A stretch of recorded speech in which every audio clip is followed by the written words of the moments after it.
मैं आज आपके सवाल का एक पार्शल जवाब दे देता हूं। आने वाले विधानसभा के चुनाव में सुनिए, मेरा राइट है ना, तुम तो पार्टी प्रेसिडेंट नहीं है, तुम एक चैनल के लिए काम करते, तुम अपना काम करो, मैं अपना काम करता हूँ। अब जवाब नहीं दूं, मत दूं। तो इस चुनाव में इम्तियाज जलील भी कैंडिडेट रहेंगे।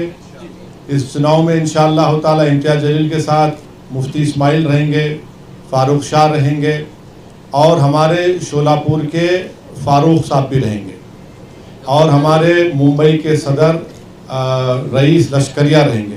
तो तुम्हारे को ये 5 नाम दे दिया मैं, ये तो कैंडिडेट रहेंगे हमारे, क्योंकि 2 तो एमएलए है, एक मालेगांव से और एक हमारे धुलिया से, तो ये तो रहेंगे। अब और कितने कैंडिडेट रहेंगे नहीं रहेंगे अभी थोड़ा टाइम लगेगा, देखते हैं। जिस तरह से देश जिस तरह से पूरे देश देखिए इम्तियाज जलील साहब महाराष्ट्र के मेरे अध्यक्ष हैं। उन्होंने ये ऑफर दिया है, उन्होंने कहा है कि हमसे बातचीत करो और मेरे ख्याल से कोई बातचीत एक जगह पे अनऑफिशियली भी हुई। अब उनको तय करना है।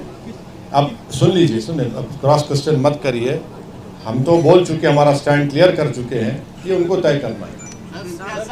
वही एक सुभान खान हरियाणा का, खम्मम तेलंगाना में है, मेवाती मुसलमान है, लेबरर है, 70% हैंडीकैप है।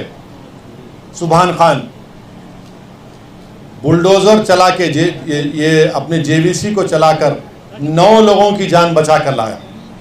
ये मोदी के बुलडोजर में और सुभान खान के बुलडोजर में फर्क है। हम जान बचाने के लिए इस्तेमाल करते, वो जानों को बर्बाद करने के लिए इस्तेमाल करते। AHA न्यूज़ को लाइक करें, शेयर करें और सब्सक्राइब करना ना भूलें।